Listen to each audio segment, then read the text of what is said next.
अस्सलाम वालेकुम, सफ़ी न्यूज़ में खुशामदीद। नाज़रीन, इंटरनेशनल परवाज़ों के हवाले से सोशल मीडिया पर बहुत सारे बातें गर्दिश कर रही है, बहुत सारे अफवाहें गर्दिश कर रही है, जिनकी वजह से आप गैर मुल्की भाई बहुत ही ज़्यादा परेशान हैं। इन अफवाहों में कुछ अफवाहें आप लोगों ने सुन भी लिए होंगे और कुछ अफवाहें शायद आने वाले दिनों में भी आप लोगों को सुनने को मिल जाए। और इस पर मैं वीडियो इसलिए बना रहा हूँ ताकि आप लोग जो परेशान हो रहे हैं वो परेशानी ना हो, और जो मनगढ़ंत खबरें हैं उनकी तरदीद करूँ कि भाई ये खबरें मनगढ़ंत है, हकीकत से इन खबरों का कोई वास्ता नहीं है। इस वीडियो को हो सके तो अपने और गैर मुल्की भाइयों के साथ भी ज़रूर शेयर करें। और सबसे पहली खबर की बात करते हैं जो सोशल मीडिया पर वायरल है और जो गर्दिश कर रही है वो ये है, ये हाल ही की बात है, 2-3 दिन की बात है कि एक खबर गर्दिश कर रही है जो सऊदी गज़ेट की ही खबर है, जिसमें लिखा गया है कि 20 अगस्त से सऊदी हुकूमत इंटरनेशनल परवाज़ें बहाल करने वाले हैं। तो ये खबर सरासर गलत है, ये किसी ने पैक पोस्ट बनाया है।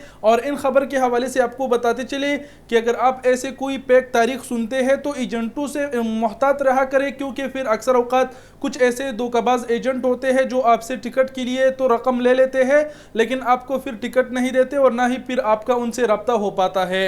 एक खबर के ये हमने तरदीद कर दी। मजीद के बात बढ़ते हैं आगे। मजीद एक खबर ये गर्दिश कर रही है, सुनने को लोगों को ये मिल रहा है। एक भाई ने मुझे फ़ोन किया था और उसने भी यही मुझसे पूछा कि क्या भाई ये सच है कि झूठ है। भाई ने मुझे कहा कि भाई मैंने ऐसे सुना है कि अगर 10 से 15 दिनों में परवाज़ें बहाल नहीं हुए तो फिर सऊदी हुकूमत 3 साल तक जो परवाज़ें हैं क्या वो बहाल नहीं करेंगे। उन्होंने कहा कि हमने ये खबर सुनी है और जिस बंदे ने मुझसे रब्ता किया वो हालांकि मेरा दोस्त भी है, तो मैंने उनसे समझाया भाई कि ऐसा सऊदी हुकूमत ने कोई ऐलान नहीं किया। उसने 3 से 4 बार ये बात दोहराई कि नहीं भाई मुझे जो है ना शक हो रहा है और ऐसा ना हो कि सच में ऐसा ही हो। उसने कहा कि 15 से 20 दिनों में अगर ये परवाज़ें बहाल नहीं हुए तो लोग ये कह रहे हैं कि फिर परवाज़ों पर 3 साल तक पाबंदी आयद हो जाएगी। तो ये तमाम तर जो बातें हैं बेबुनियाद है, मनगढ़ंत है। सोशल मीडिया पर ये अफवाहें शेयर किए जा रहे हैं और इन अफवाहों की वजह से फिर ऐसे गैर मुल्की जो फ्लाइटों की बंदिश की वजह से अपने मुल्कों में फंसे हुए हैं वो बहुत ही परेशान रहते हैं। सऊदी हुकूमत से जब भी कोई खबर आएगी परवाज़ों के हवाले से, या तो वज़ारत दाखिला अपने ऑफिशियल ट्विटर अकाउंट पर शेयर करेगी या फिर ये खबर जो आएगी ये सऊदी अरब के एयरपोर्ट कंपनी गाका की तरफ से आएगी, सोहेल एविएशन की जानिब से, तभी वो खबर मुस्तनद होगा।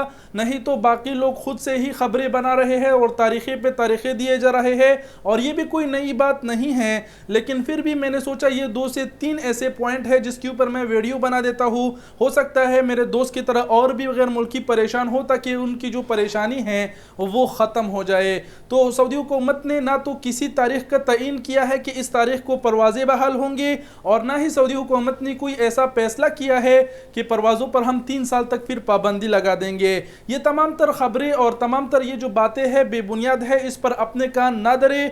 बहरहाल जब भी मुस्तनद खबर आएगी वो वज़ारत दाखिला की जानिब से आएगी परवाज़ों के हवाले से, और जैसे ही खबर आएगी तो हमारी कोशिश रहेगा कि वो खबर हम आपके साथ फ़ौरन शेयर करें। तो उम्मीद करते हैं कि अब आप लोग समझ गए होंगे, और जितने हमारे गैर मुल्की परदेसी भाई छुट्टियों पर है और फ्लाइटों की बंदिश की वजह से फंसे हुए हैं और इन खबरों की वजह से परेशान हैं, तो उनको परेशान होने की ज़रूरत नहीं है। आपको खुद ही बताइए कि वज़ारत दाखिला का आप ट्विटर अकाउंट अपने स्क्रीन पर देख पा रहे हैं। अगर आप खुद खबरों की तस्दीक कर सकते हैं तो जब भी कोई खबर आती है वज़ारत दाखिला की ट्विटर अकाउंट ज़रूर विज़िट किया करें। अगर वो ऐलान वज़ारत दाखिला की वेबसाइट पर होता है ट्विटर ऑफिशियल अकाउंट पर तो फिर वो खबर मुस्तनद रहेगी, लेकिन अगर वहाँ पर मौजूद नहीं रहता तो समझ लीजिए कि ये एक बेबुनियाद खबर है, मनगढ़ंत खबर है और बातें करने की ज़रूरत नहीं। वीडियो ऑलरेडी बहुत ही बड़ी हो गई। आखिर में आप सबका बहुत बहुत शुक्रिया कि आप सफ़ी न्यूज़ को इतना सपोर्ट करते हैं, इतना वीडियो शेयर करते हैं और वीडियोज़ बार बार देखते हैं। आप सबका दिल से बहुत बहुत शुक्रिया। वीडियो देखने का बहुत बहुत शुक्रिया। अपना बहुत सारा ख्याल रखिएगा। अल्लाह हाफिज़।